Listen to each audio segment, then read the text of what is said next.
This is Chicago. Doors open on the left at Chicago. Welcome to Chicago. Welcome to Chicago. Welcome to Chicago. This is Chicago. Doors open on the left at Chicago.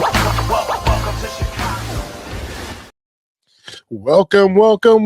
Welcome to Chicago. You're tuned into the TSSF podcast with Big Z, featuring JC Dynasty Fantasy Football. We're coming straight to you from the 606 Media Studios, powered by True Chicago Sports Fans. This is episode 263. We're fired up to dive everything that makes Chicago great, which is our Chicago sports teams. Remember, 606 Media, your ultimate source for all things Chicago. Don't forget to swing by 606media.com and snag your official TCSF podcast t-shirt, or check out our exclusive For the Love of Sports merchandise line. If you're watching on Facebook, YouTube, X, Twitch, smash that subscribe button. And if you're listening on your favorite podcast, leave us a 5-star review. It means the world to us. If you want to get involved with helping us out, you can support the show with a monthly subscription at anchor.fm/True Chicago Sports Fans. And as little as 99 cents gets the conversation going, keeps the conversation going week to week. And then while you're here at 606 Media Family has a couple other shows in podcast with myself, Big Z. And we also have the No Water in the Weekend with Steven and Sean. So that we have multiple of shows. I'm keeping it kind of short today because I'm always out of breath right now. Just coming back from an upper respiratory illness. So I'm gutting now, and thank you to JC for popping in, because right now JC's making some new awesome merch that we're going to have this coming Monday at Output Lounge in Chicago. That's Grand Avenue and Wood for the Bears game. So we're going to have some cool merch that JC's been making. So JC, if you want to touch on that merch real quick.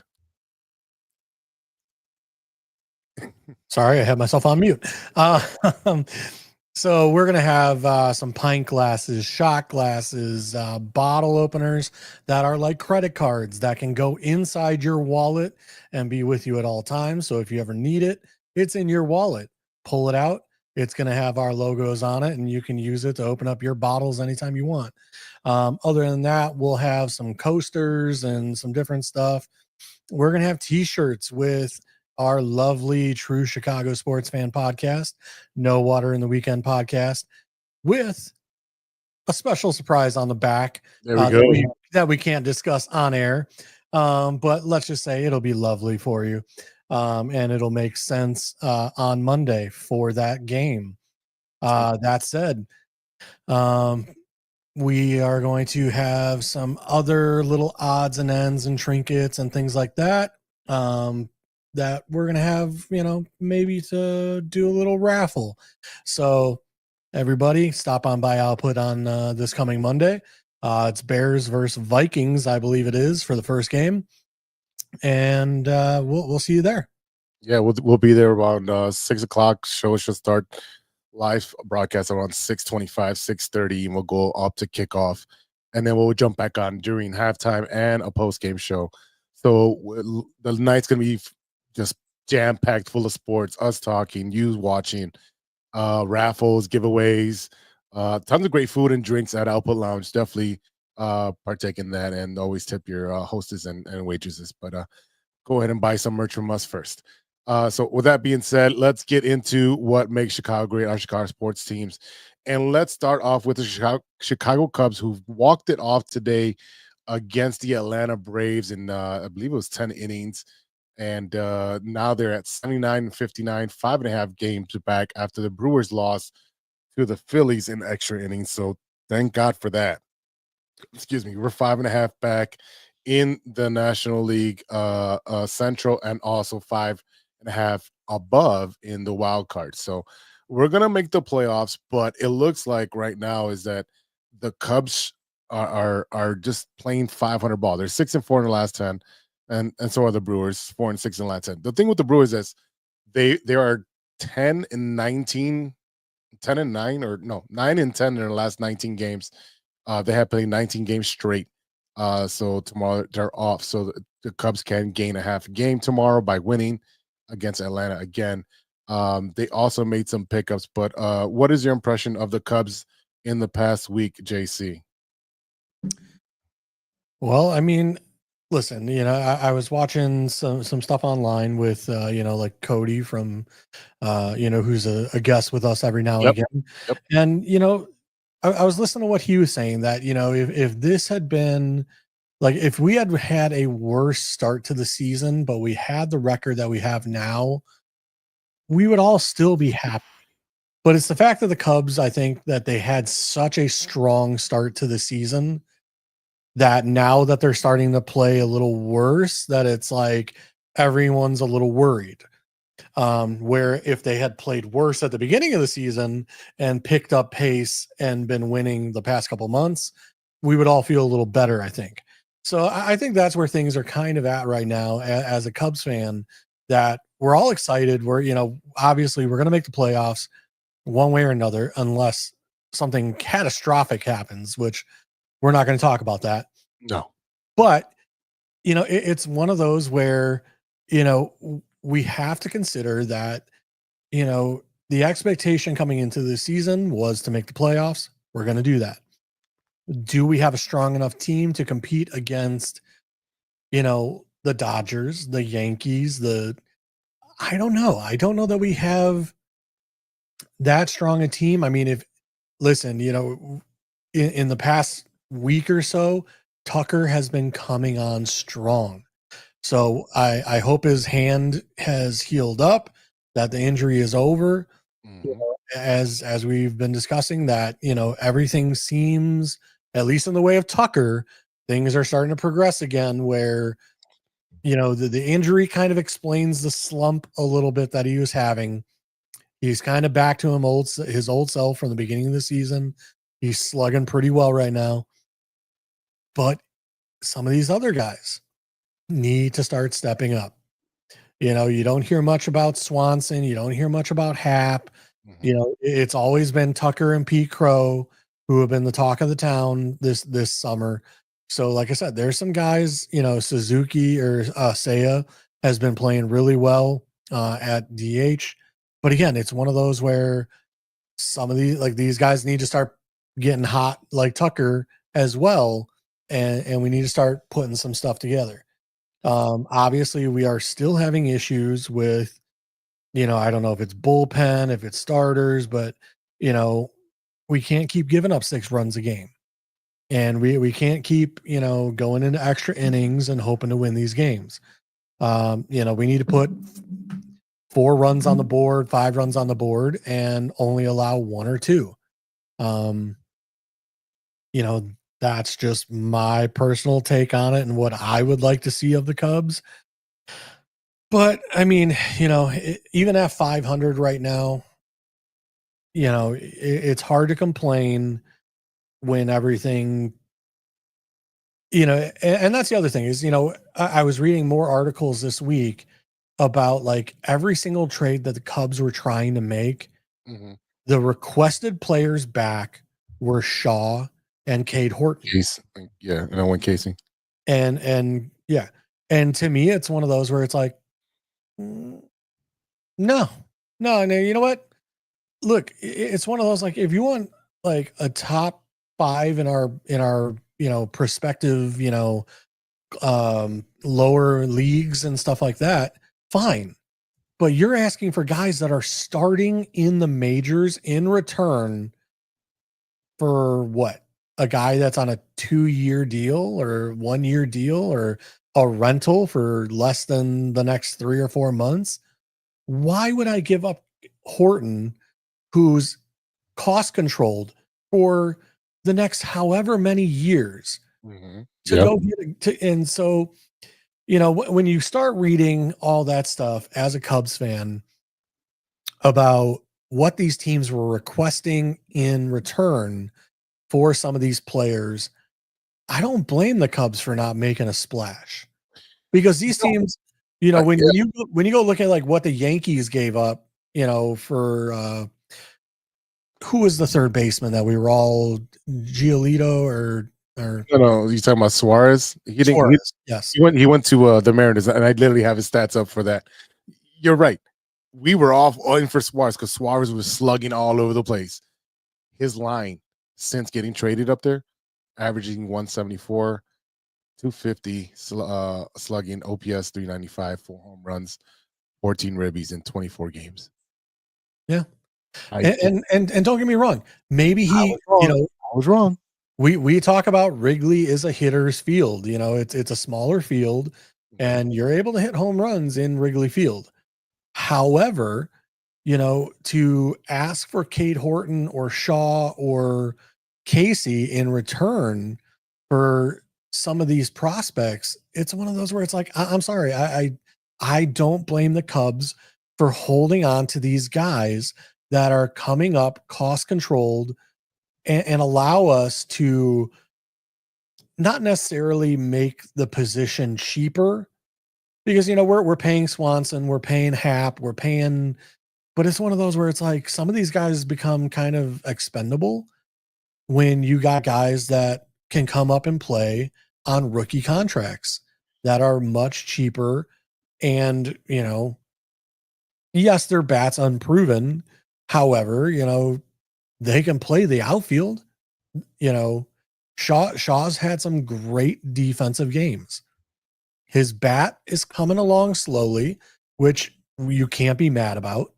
Can't be mad about 302 with 9 home runs in the last 30 games. Yeah. And it takes at bats to turn things around and become a guy. And he's getting those reps. If we had brought in the third baseman, he would have been on the bench and he wouldn't be progressing. Yep. Would he be slugging 300 right now? Would he have 3 home runs in the last 30 days? We don't know. No. So it's one of those like, and again, we are outsiders looking at the team as fans. These guys see these guys every day. They see the progression every day. They see, how these guys are hitting in practices, at bats, all day long, so it's one of those, you gotta trust Jed a little bit, but at the same time, like, I know none of us were happy at the trade deadline with there was no splashes. We wanted Chapman. We talked about it over and over. Like, get another closer.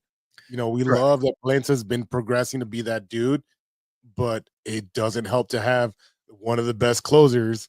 And then he literally they had an article this week that he never spotted his fastball, that he just learned how to spot his fastball this year in Boston. That is crazy. And he's what, 41, 42? Yeah. And he's in phenomenal shape. He's having one of the best years. Come on. That's a trade they should. No, Chap, but again, at the same time, not the expense as the kids. Yes, I agree. Yeah. For a rental. But I don't believe Chapman didn't get traded to any other teams this year, did he? No. They kept him. And they just yeah. So it was one of those, like, it was unfortunately like Boston Chapman started winning. And they kept the him. team he was on started doing well enough that he got pulled off the trade block. Yep. So it was also that kind of a situation.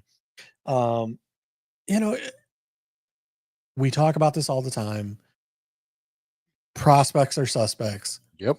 However, traded players are also suspect. Great. They were doing great wherever they were. Now all of a sudden they're on the Marlins and they're slugging 147. So, and how many times have we seen that? Listen, pitching is one thing. Okay.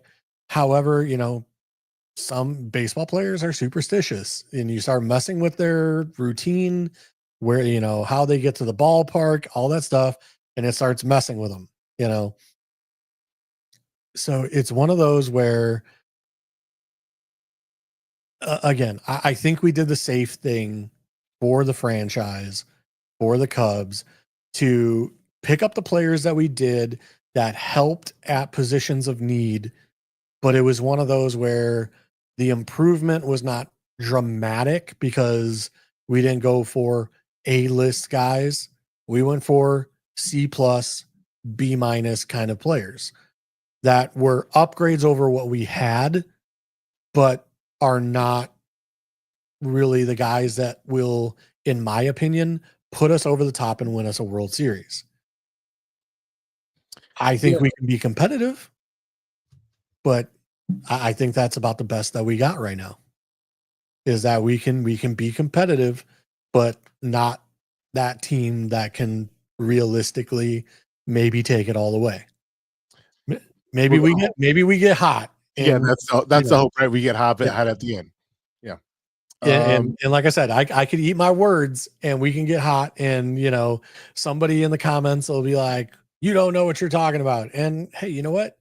I'm sitting here saying it's a possibility. I never count us out. However, when you look at some of these teams that did go out and pay the big bucks in free agency, that, when you look at the Yankees with Soto and some of these guys that are they're cranking out homers left and right.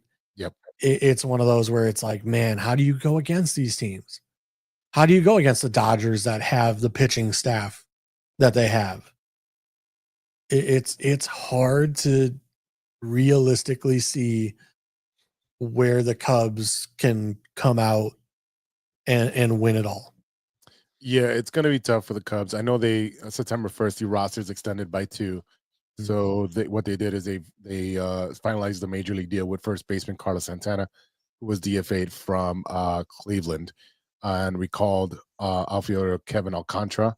He came up and they sent down Owen Casey. They designated Ben Cowles for assignment, and they claimed White Sox pitcher Aaron Savali, who actually pitched well for the Cubs today. He's familiar with the NL Central because he was on the Brewers. He was that pitcher that they had tried to put in the bullpen, and he's like, nope, trade me. And they traded him to the White Sox, and the White Sox ended up DFAing them at the end when the rosters were expanding. And it just so happens that the Cubs were very quick and smart to claim him. He's a pretty good crafty pitcher. You put him in middle relief, he's going to be a great pitcher for you. He can eat up innings. He can strike out players.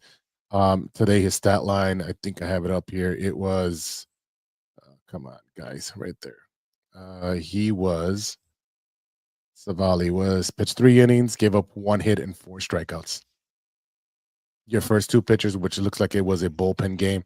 Colin Ray pitched. I don't know how much faith you have in Colin Ray. He has had a couple of good outings, but he gave up 3 runs, 3 walks, 3 strikeouts. And then Taylor Rogers was in there for 1 inning and gave up 4 hits and 3 runs on 2 strikeouts. So he came in there and leveled the plane before crashing. So that way the Cubs can get that W. But, it looks like the Cubs are trying to do what it takes and being smart about adding some veterans that can help out to get to that playoff push. You got a lot of kids up there.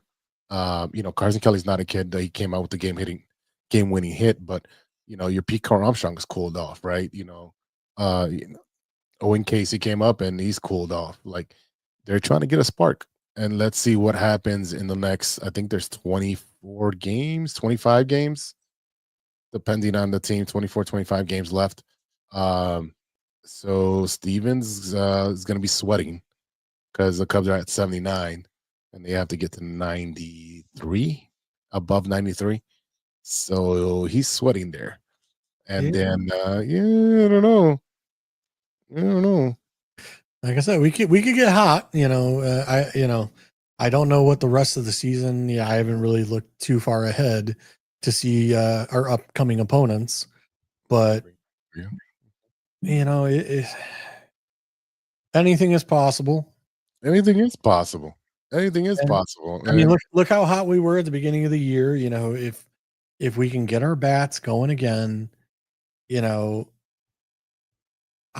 again, as the season goes on with the analytics side of baseball and everything else, they start figuring out, hey, this guy doesn't like curveballs low and away. They don't like breaking balls up and in.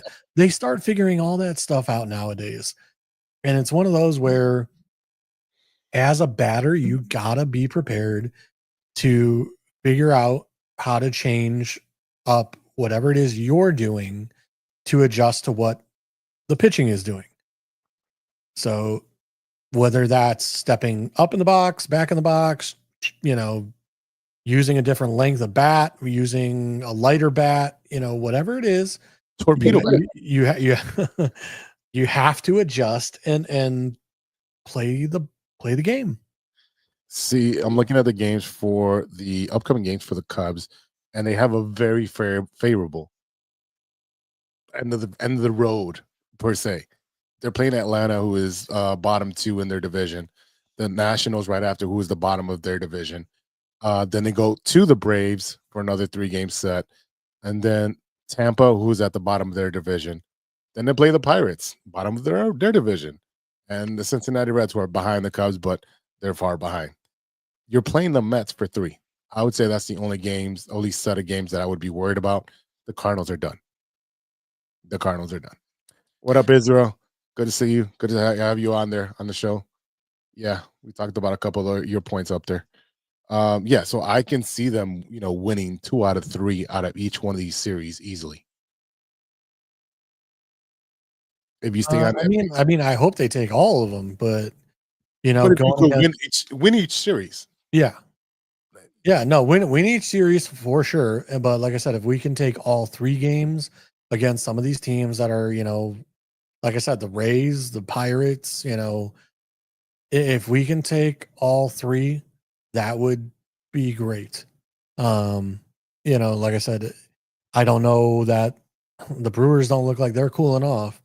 They look like they're steady Eddie as well. Yeah, but they're playing the Phillies right now, and that is a tough team right now to play. Yes. So I mean, that's probably they had 19 games straight. So I think that kind of wore them out. And I'm looking at the Brewers schedule. They're finishing up with the Phillies Wednesday and Thursday, and then they have the Pirates. They have the Rangers, who put up like 25 runs on. I forgot what team. I can't remember what team they put 25 runs up the other day. They play the Cardinals, then the Angels, and then the Cardinals again. They play San Diego and the Reds to finish the season. So I would say they have pretty much a similar schedule. Israel, I want them not to use too much energy now and save the playoffs. You got to make the playoffs first, and I'd rather they try to go for the division and then settle for the wild card. I'm not aiming for the wild card. I want to settle for the wild card if I can't beat the Brewers in the division. If that's the case, shake the Brewers' hands. All right, cool, thanks. We're gonna get you anyways. We'll see you in the playoffs, and we're gonna take you out there. That's what I would like to see. Yeah, I mean, at that point, like if as soon as we are mathematically eliminated from winning the division, Yeah, it's one of those you kind of want to give guys a little bit of rest, but at the same time, you don't want to give them too much rest to where they get cold. yes, So it's that constant, like NBA. Do you sit guys because we're already guaranteed to make the playoffs, and then come round 1, you're cold. Same thing with the NFL. Same thing with the NFL. They talk about those teams that don't have to play week 1 of the playoff bracket, and then week 2 when they do play, they get beat by the team that played week 1. right. Because they had a week off. They're so it's one of those where you want the rest, but at the same time you need to keep them active and everything else. So that's just again where I would be if I was managing and coaching. Is you don't want to have guys cool off. You don't want to have guys, but at the same time, if there are guys that need rest, Shota, who has been pitching lights out and been pitching all season long, you want to give some of these guys, let their arm rest a little bit and be ready for the playoffs. But again, you don't want to give them too much time off where, even if they're in the bullpen throwing, a mock, whatever, throwing 50 pitches, something where you're keeping them warm, but not putting them through the gruel of, a full 7 innings, 5 innings, whatever it may be. You want to keep them warm a little bit. Yeah, Israel, I agree with you. The Brewers, they've been playing great ball, but they haven't done anything in the playoffs. So I don't have confidence in their team in the playoffs. So I completely agree with you there. All right. We're going to take a quick break. That way I can rest my voice and get some water. And on the flip side of the break, we'll talk about our White Sox and what they have been doing lately. So we'll be right back after a word from our sponsor. Hey there, Chicago enthusiasts. Are you ready to take your fandom to the next level? The True Chicago Sports Fan Podcast has got you covered with some serious cool merch that screams Chicago pride. From cozy sweaters to trendy tank tops, we got it all. Show off your love for the city with our iconic red, white, and blue logo, or stand out with our exclusive collection for the love of sports. Whether you're lounging at home, breaking a sweat at the gym, or cheering on your team at a game, our gear is a must-have for all you diehard Chicago sports fans out there. Don't hesitate. Visit bonfire.com/store/606-media-store/ or simply just click the link in the description and snag your gear ASAP. Get ready to make some noise, show your pride, and embrace the Chicago spirit with True Chicago Sports Fan Podcast merch. Designed for you, the ultimate fan, for the love of sports. Hey guys, it's Steven. And this is Sean, and you are listening to True Chicago Sports Fans. Don't forget to listen to Nowhere on the Weekend. New episodes on Monday. You can find us anywhere you listen to podcasts. Yeah, so we're going to go do a couple of shots, so let's kick it back over to Big Z. Water on the weekend.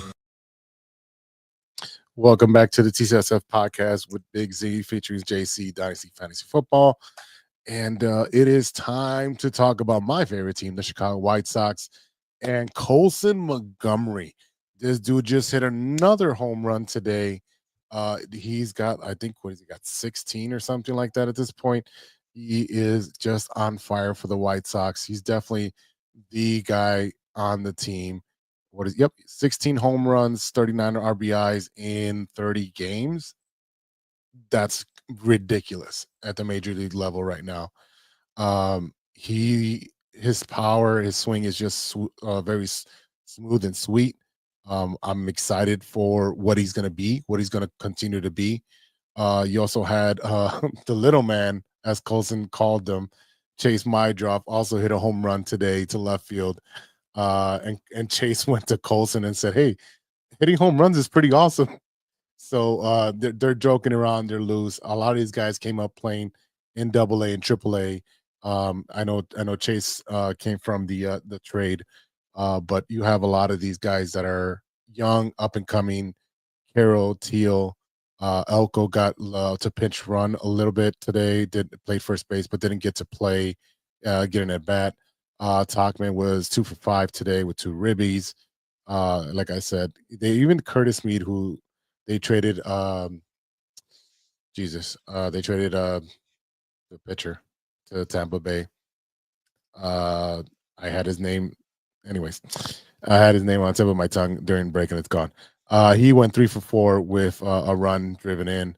Michael Taylor, I don't see him staying on the team. Benintendi, I don't know why they're still playing him in left field.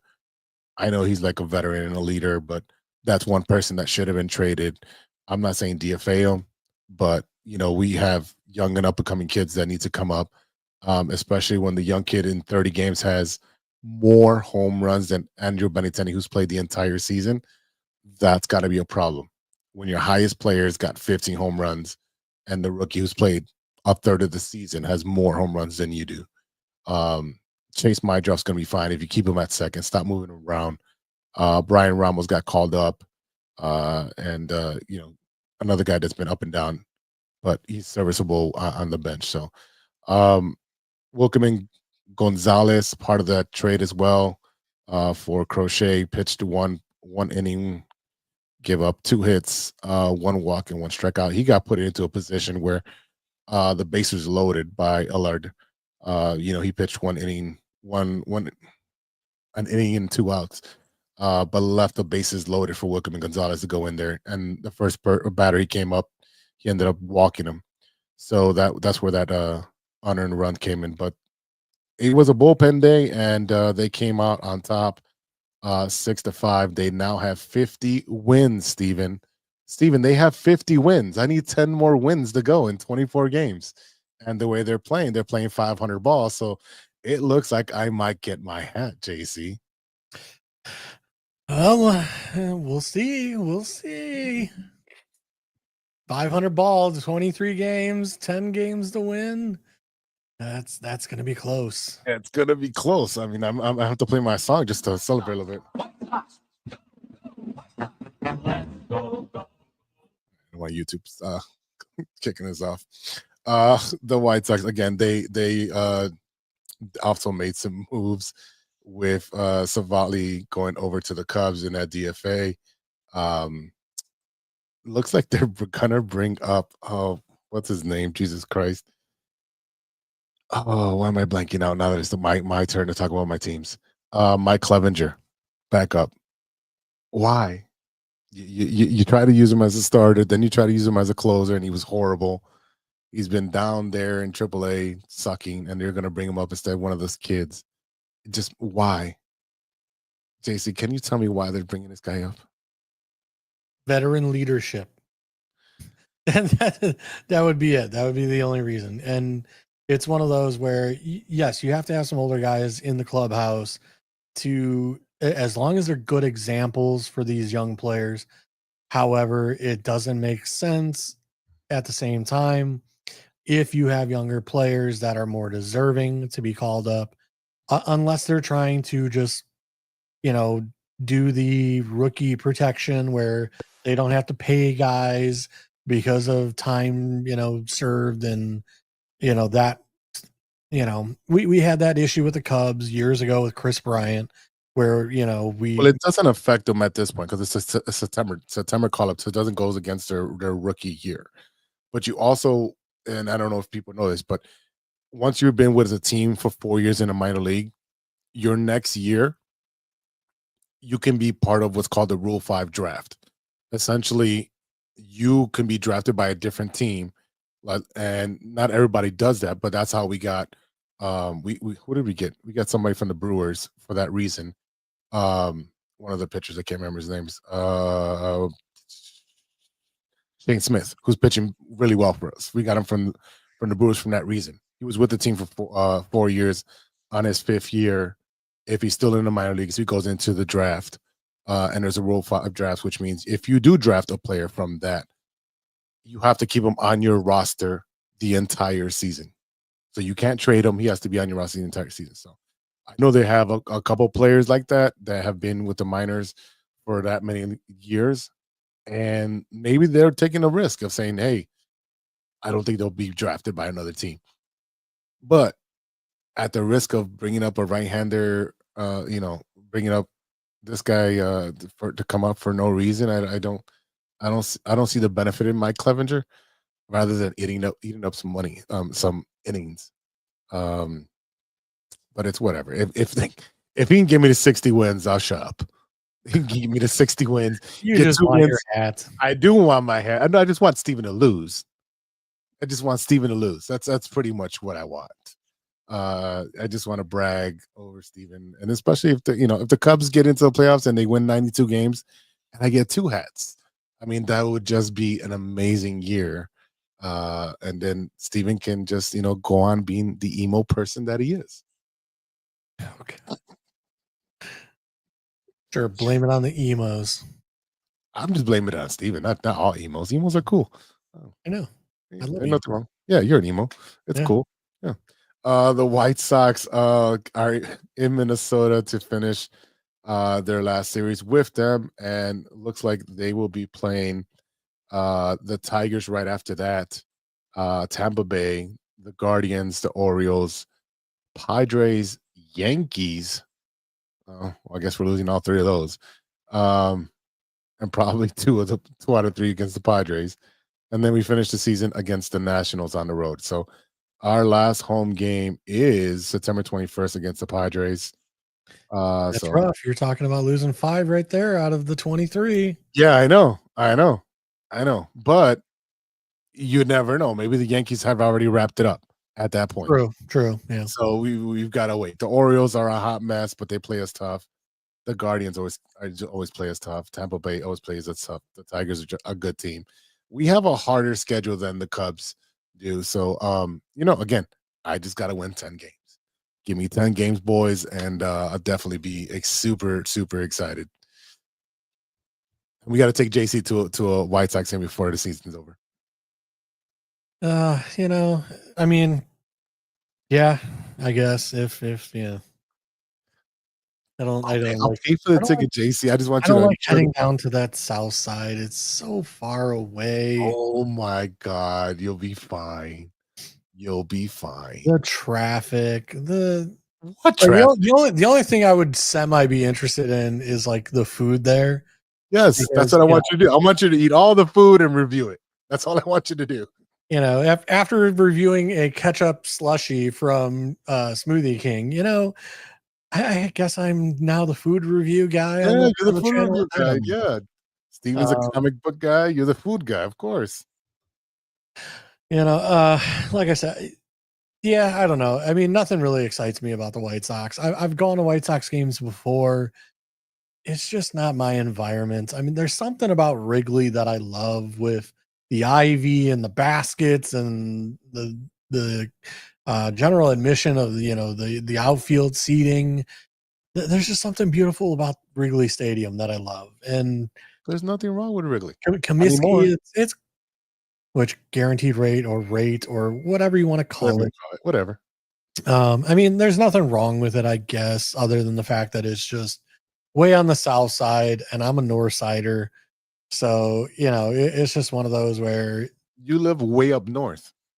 yeah, I mean, I pretty much live, right by O'Hare, and for me to get down there and find parking and all the other nonsense, What do you mean it's find just, parking? We have parking lots.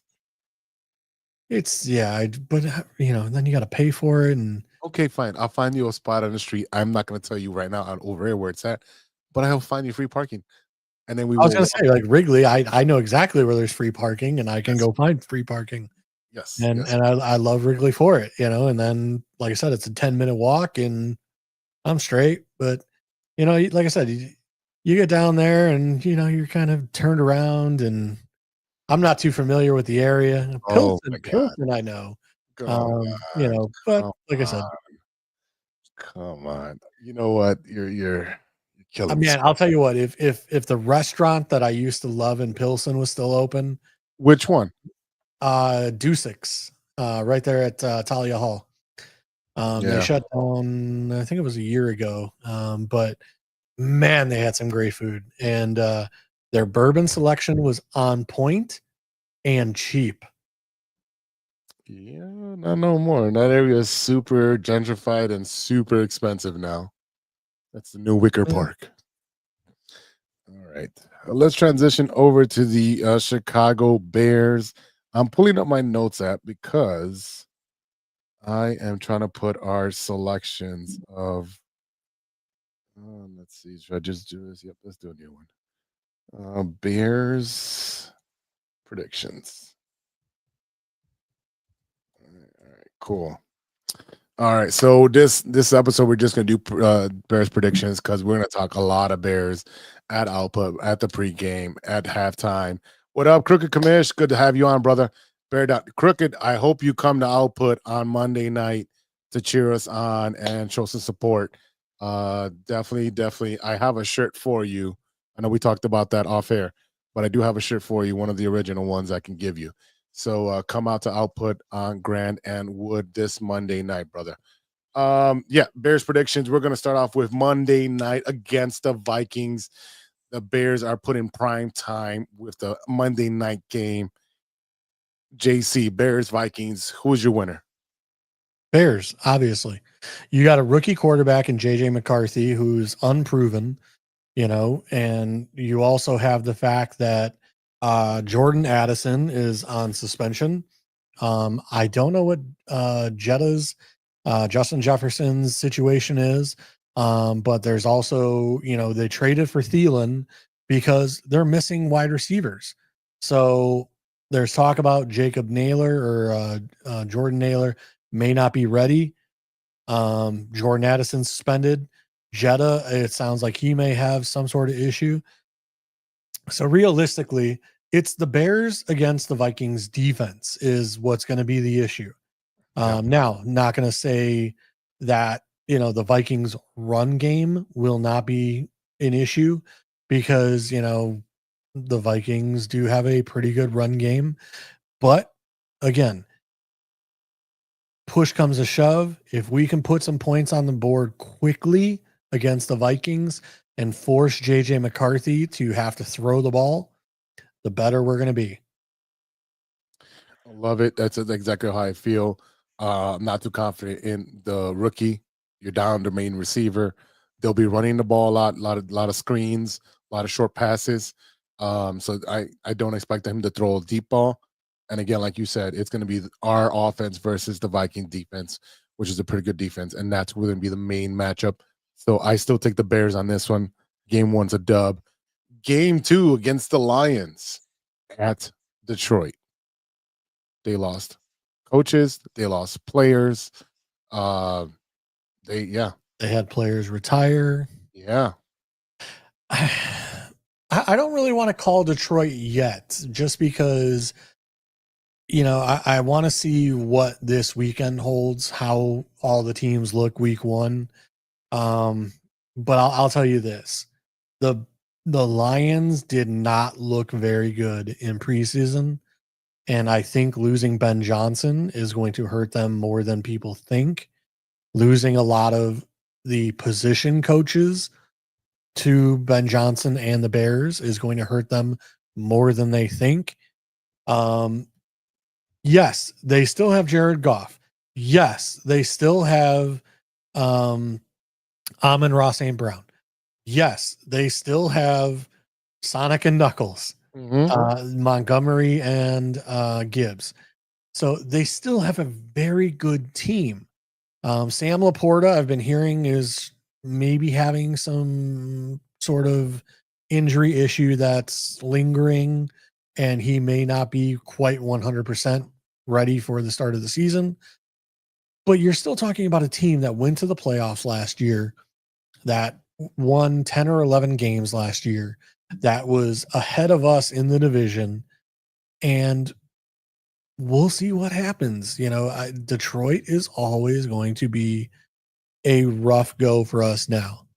They've done it correctly. They got the right head coach for them in is it Campbell? Dan Campbell? No. Yeah, Campbell.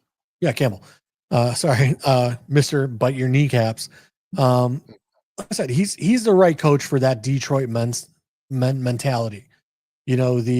We are hard-working, blue-collar men that need to go out here as a football team and prove it every single day, just like the people of Detroit.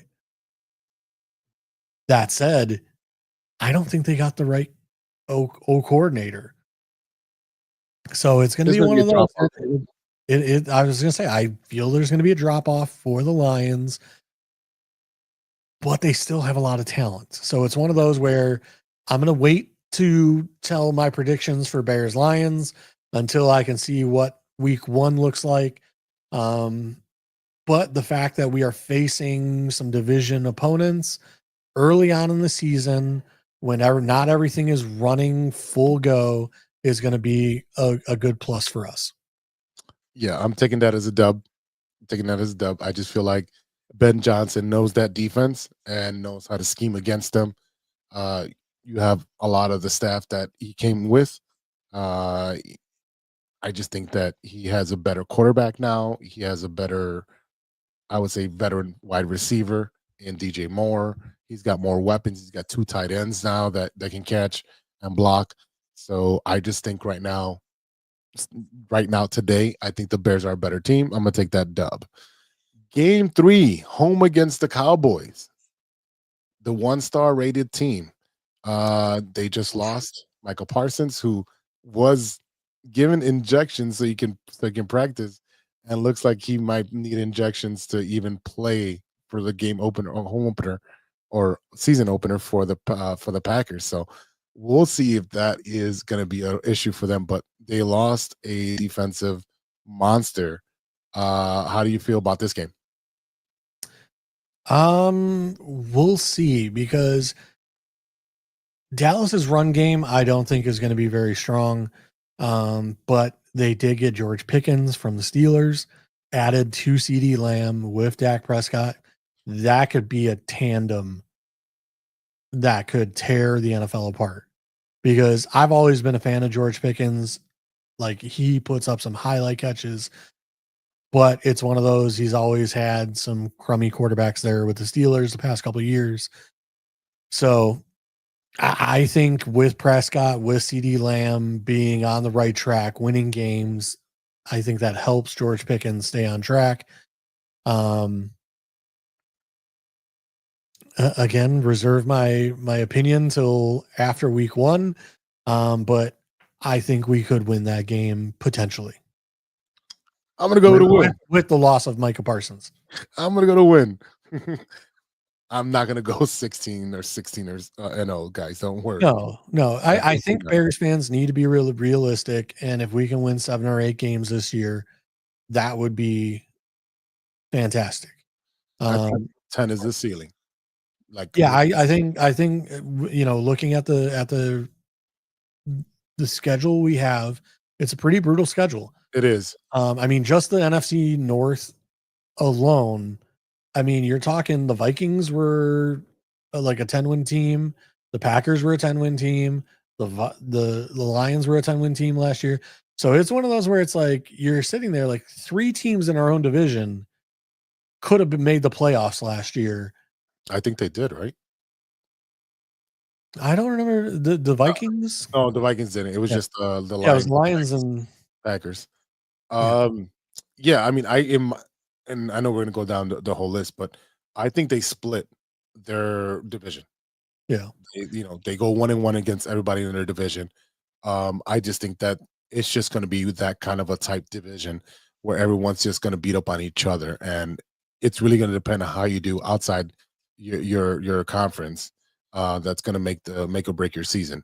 Again, so I got them at 3-0 at this point. So they've beaten the Vikings, they've beaten the Lions, they beat the Cowboys, and then they go to the Raiders. They go to Vegas against the Raiders. Go ahead. I know this team is not that good. They don't have a quarterback, but they got Geno Smith, and yeah, they're improved more than you think. But I think that it is still a winnable game. They got Genty, they got Brock Bowers, they got Max Crosby on the other side. So I mean, the Vikings with Pete Carroll, I mean, it's a new era of the Vikings. Of they're not the same old lousy Vikings or Raiders. And it'll be rough. But as of right now, just going through our record, I'm putting the Bears at 3-1. With a potential loss to the Lions in week 2, just because it's one of those. Again, I'm reserving the right till I see week 1 what happens, but I still think the Lions are going to be a tough matchup. I'm just putting your stuff on there as well. So I'm just quotations. They lost to the Lions, and then every other one is going to be a win. So yeah, so I had Vikings win, Lions loss. Yeah, 3-1, and I got them 4-0 at this point. Yeah. Okay. The next game against the Commanders, the revenge game after the blown play. I am taking an L on this one because they're in Washington, and I just think right now the Commanders are a step ahead of the Bears. I think they have. I think it's a tough game, but I think it's also an L. Yeah, I definitely believe that's going to be an L. All right, so both agree on that one. And then game 6 is going to be against the Saints. Now, win. Easy. That's an easy win, right? That's what I thought. All right. Game 7 is against the Ravens. October 26th at the Ravens. That's an L for me. You said L too? Yeah. Lamar Jackson. Yeah, Lamar Jackson always finds a way to beat us. I mean, I hope we can take it as a win, but again, we'll see what happens first couple weeks. All right. After that, we got the Bengals and Joe Burrow. No help there. I'm going to put an L on that one. Same. Yep, I got an L on that one against Joe Burrow. And then they come home to play the Giants, the little Giants. New York Giants, I'll take a win. That's a dub. All right. After the Giants, they play the Vikings again at Minnesota. I'm still going to take a win here. I think the Vikings are going to struggle with the J.J. McCarthy rookie year. Okay. I have them split, so I'm hoping they win at home and lose over there if they do lose. But I mean, obviously, I would want to win, but I will take a split. Then they play A. Rodgers and the Steelers at home. I think that's yeah, no, not that one. You know what? I want to take a W here, but Rodgers is like the Bears' arch nemesis. The kryptonite That will never like go away. So I'm gonna take. You know, I'm gonna take the W anyway, because you think about it. Like they got DK Metcalf. That's it. Who's their running back? Mm. I don't know. Some dude they drafted this year. I think it was it Sampson, Dylan Sampson, out of Iowa. But again, I'll take the W. Although I do think Rodgers will find a way. He always does. I don't Maybe know. we win with a field goal at the end. You know. All right. We got the Eagles on a Black Friday. 2 p.m. game. Ooh, wow, that was quick. And I agree with you on that. Yeah, that the Eagles are just they're too polished of a team right now. Yeah, leaps and bounds ahead of us. Game 13 is against the Packers. It's the first time we see the Packers this season. I want to give us a W. At Lambeau. Well, L, because it's at Lambeau. I agree with you there as well. I'm not a big fan of Jordan Love. I don't see Jordan Love as good a quarterback as everybody else. I know he had some injuries last year, which is why he had a down season. But I just, with the weapons he has, you know, we'll see what he does this year. But it's a lot of dink and dunk, work his way down the field, and time of possession. Yeah. I know he scores touchdowns and everything, but like he's not one of those. Like if we can put the boards on him, put points on the board, and make him go out there and try and have to win the game. No, he can't do that. I don't think he can do it. Next game is against the Browns. Win. Mm-hmm. Agreed. And then game 15 is against the Packers at home. I'm gonna take the win at home. Same. All right. And then we finish off the season against the 49ers and then the Lions. So 49ers at San Francisco. I'm gonna take a loss here. You know what? I think the 49ers, even with all the people they've lost and everything, Shanahan is still just such a good coach. And they seem to, even with turnover, play pretty well and play hard for Shanahan. So yeah, we don't play well there. I just don't know what the issue is. We've never played well there. And then Kaepernick, like we've never played well in San Fran. Never. Lions at home to end the season. I'll take a W there. You'll take a W there. Where were we at? What did I have?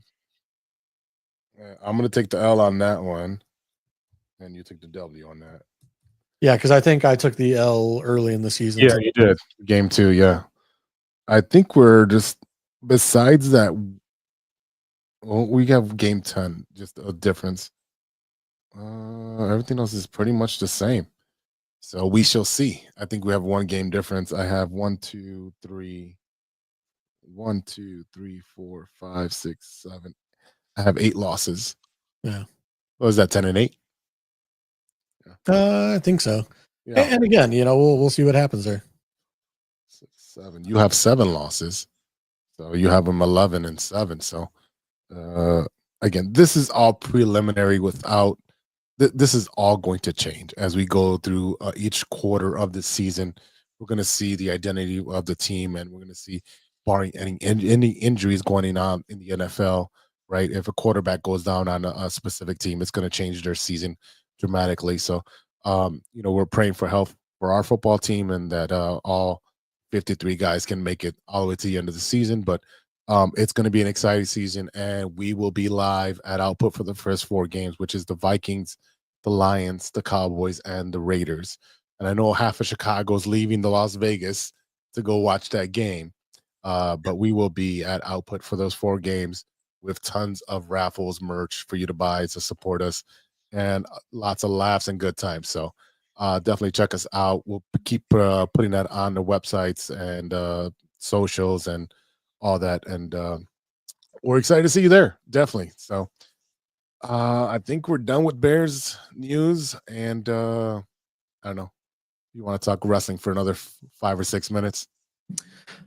I do need to get going here. But quickly, yeah, we could just do a quick little, the new angle, I guess, is that, John Cena versus Logan Paul. Did I send you the Jake Paul thing that came out today? No. What? Okay, so Jake Paul came out and put something on Twitter earlier today talking about how like he's now like one of the most best boxers, or he's got the best record recently, or whatever it was. Come on. And he said something, whatever, but it ticked off Mike Tyson. And Mike Tyson came out on Twitter and said, "You paid me $10 million to take the L." There it is. So there you go, ladies and gentlemen. Now this is again, I read this on the internet. I don't know how accurate it is. Somebody's going to have to check fact me and go look at Mike Tyson's Twitter, make sure that he actually said this. But if true, that is hilarious. Getting back to wrestling. The John Cena versus, Logan Paul. Again, we've talked about this the past couple of weeks of where are they going with his final run?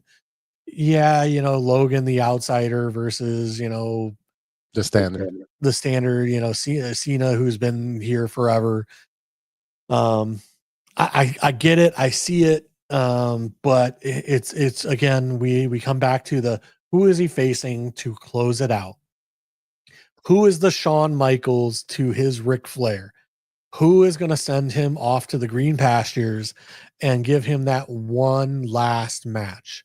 And you look at the talent, you look at the roster, and I don't know that I see the name on the roster. No, that's going to be the heel to his baby face.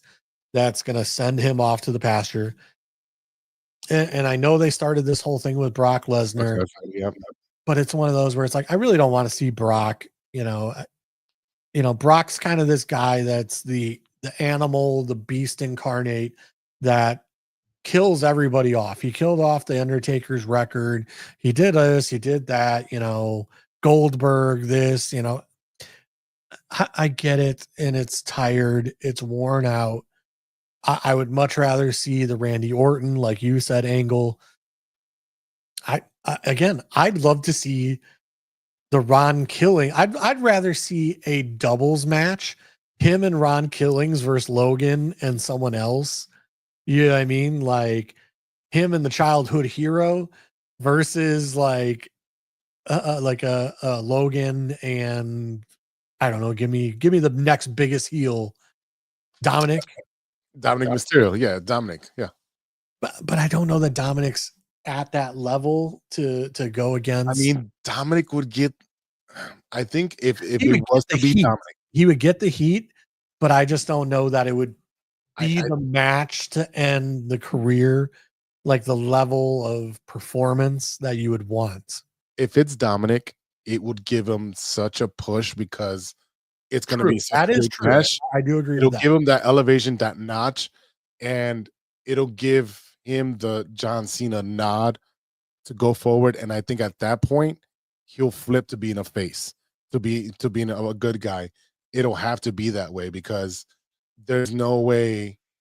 I mean, I guess he could be a bigger heel and just be a shittier Dominic and be like, he was. Like you look at guys like the Miz. The Miz has been a freaking heel pretty much. He hasn't fought the Miz.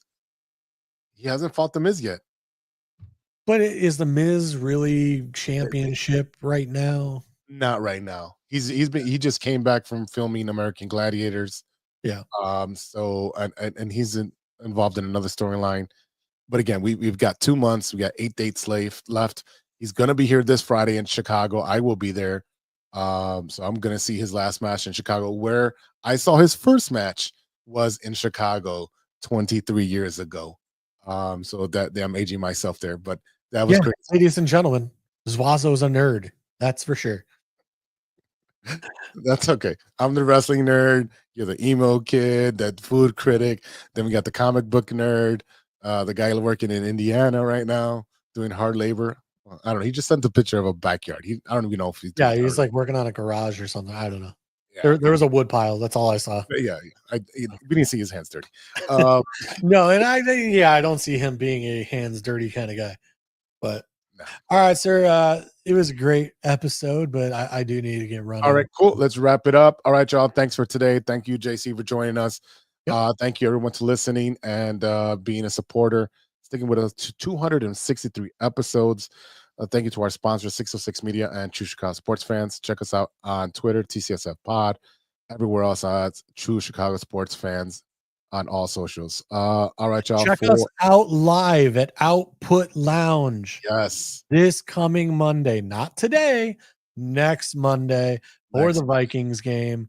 We'll be there live in person.